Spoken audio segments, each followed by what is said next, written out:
Believe करने का मतलब क्या है कि ऐसा होगा, मान लेना ऐसा होगा। तो तीन बातें मैंने आपको बताया। पहला क्या बताया? विजुअलाइजेशन। दूसरा क्या है? रियलाइजेशन। और तीसरा क्या है? बिलीव। उसको एक्चुअलाइजेशन भी कह सकते हैं। क्या कह सकते हैं? एक्चुअलाइजेशन। इंग्लिश में एक्चुअलाइजेशन मतलब ये यकीन हो जाना चाहिए आपको, यस ये हो जाएगा। अच्छा एक बात बताइए, विजुअलाइजेशन करने में कितना करोड़ खर्च होगा? आप ही तो करोगे ना, आप ही करोगे ना, कोई करोड़ों खर्च होना नहीं है। दूसरा रियलाइजेशन करेंगे, मैंने हाँ ठीक है बहुत बढ़िया अच्छा लग रहा, रियलाइज कर लीजिए। और जैसा तीसरा हो जाता है वो है एक्चुअल, फील करिए, विश्वास करिए कि ये हो जाएगा। ये तीन चीजें हमारे अगर आ गई और इस बात पर फोकस कर लिया आपने, किसी भी चीज को गारंटी देता हूं आपके साथ होने लगेगा, होगा, वो आपके जीवन में आने लग जाएगा। कुछ भी करो आप, कुछ भी अच्छा करो तो अच्छा, बुरा करो तो बुरा।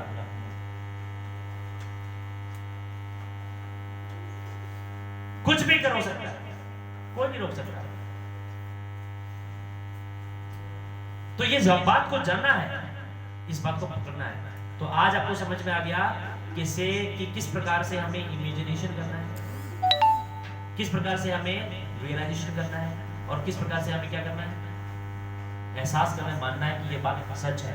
तो जैसे ही आप ये करने लग जाओगे तो आप उस विषय पर आपकी कमांड शुरू हो जाएगी, उस विषय पे आप आगे बढ़ जाओगे।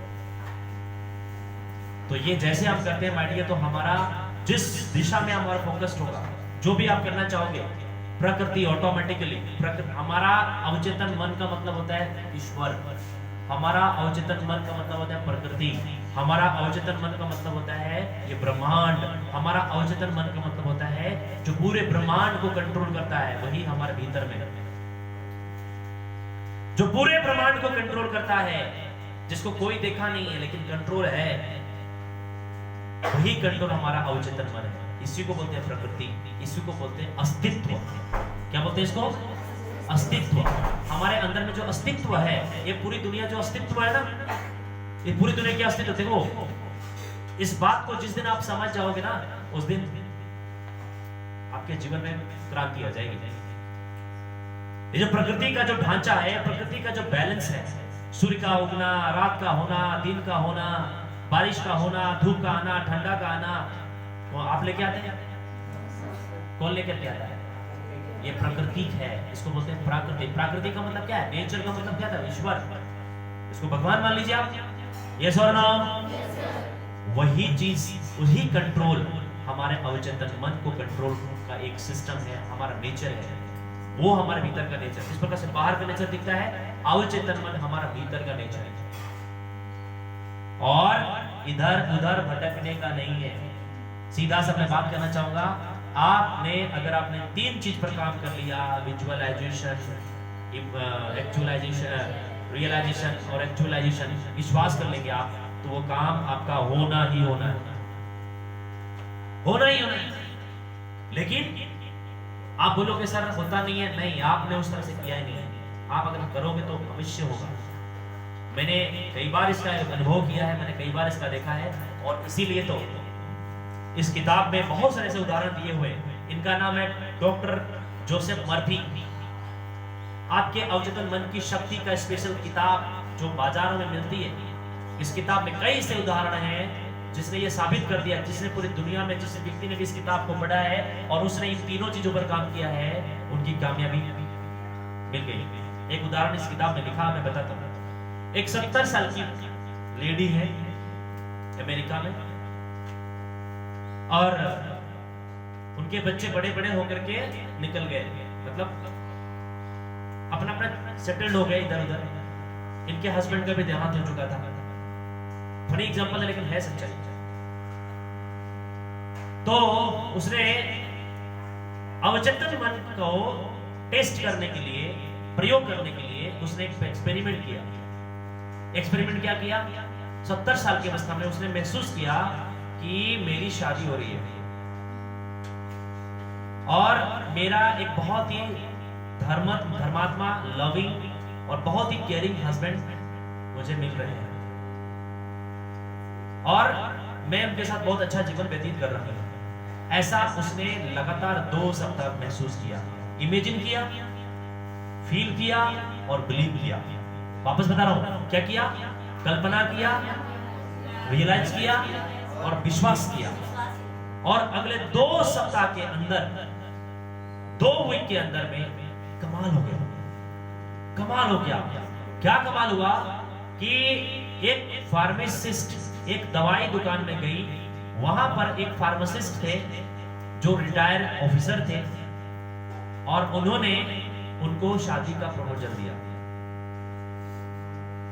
शादी का उनको प्रपोजल दिया और वो व्यक्ति बिल्कुल वैसे ही थे, एकदम बहुत लविंग थे, बहुत केयरिंग थे, बहुत अच्छे थे, बहुत नेक इंसान के थे। और कमाल देखिए, आज वो कहती हैं कि आज वह विदेश में अपने शादी हो गई उनकी और सब कुछ उनके जैसा जैसा सोचा था उसने वैसा उनको मिल गया, जीवन में मिल गया। और वो आज एंजॉय कर रही हैं, वो आज बाहर में है, वहां आप अपना जीवन को जी रही है। अब मुझे एक बात बताइए, 70 साल की ये लेडीज जिनके बच्चे बड़े बड़े सेटल्ड थे, लेकिन इन्होंने टेस्ट करने के लिए, क्या करने के लिए? टेस्ट करने के लिए इन्होंने एक्सपेरिमेंट किया। टेस्ट करने के लिए उन्होंने एक्सपेरिमेंट किया और वो रियलिटी में कन्वर्ट हुआ। अब जरा सोचो, जब ऐसा होगा या हो सकता है, ये होता है, तो भाई आप कामयाबी के लिए क्यों ऐसा काम नहीं कर रहे हो? पता नहीं है ना आपको? आज पता चल गया? पता चल गया? और अपने अवचेतन मन को जगाने का सबसे बेस्ट टाइमिंग क्या है, ये आप जान लो। ये 2-3 बातें तो आपको समझ में आ गया।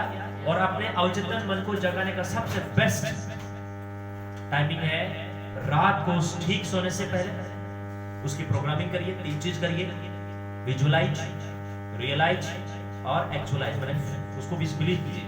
और दूसरा टाइम क्या होगा? सुबह जैसे ही आप उठते हैं, जो भी जीवन में पाना चाहते हैं, सुबह उठते ही उस 3 चीज पर काम करिए। यस और नो?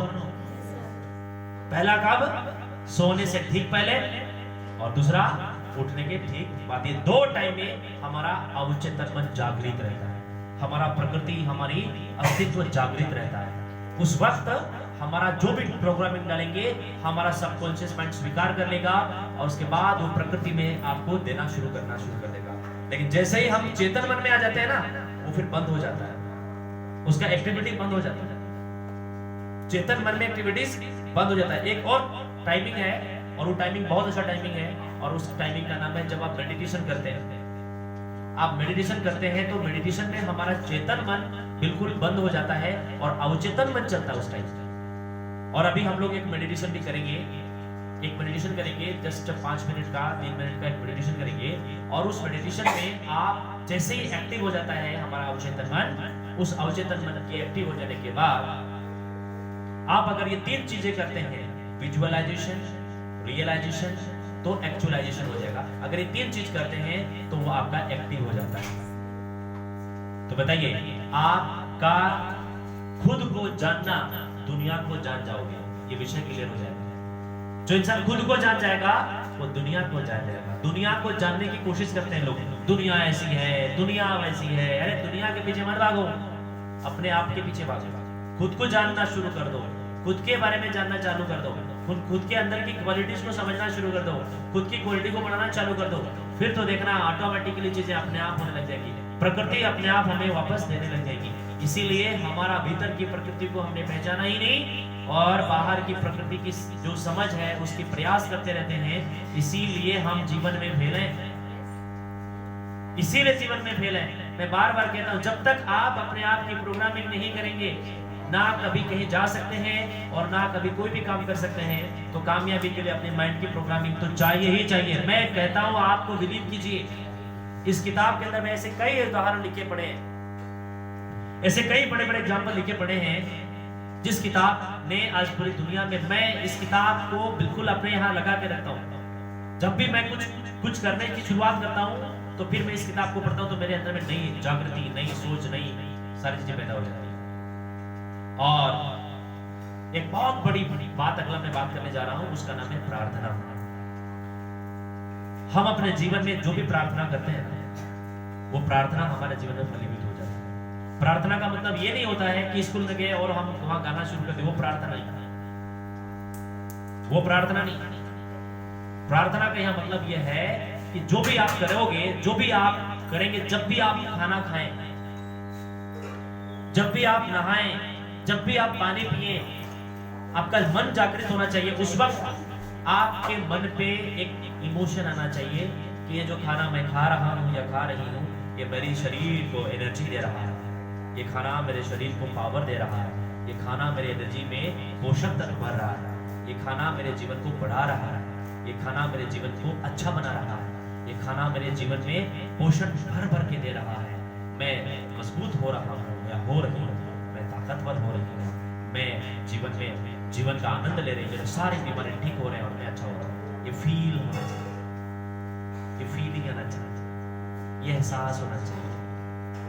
जब भी पानी पिए, ये उसको इस तरह का प्रार्थना करना है। जब पानी पिए तो पानी पीने समय आप ये महसूस करें, इस पानी से पूरी दुनिया में नया जन्म होता है। जल के बिना जीवन नहीं है, तो मेरे अंदर के सारी जो भावनाएं हैं, सारे सपने हैं, उसमें जीवन आना चाहिए। वो साफ, वो जीवन में बदल रहा है, वो कामयाबी आ रही है, वो पानी फील करते हुए भी।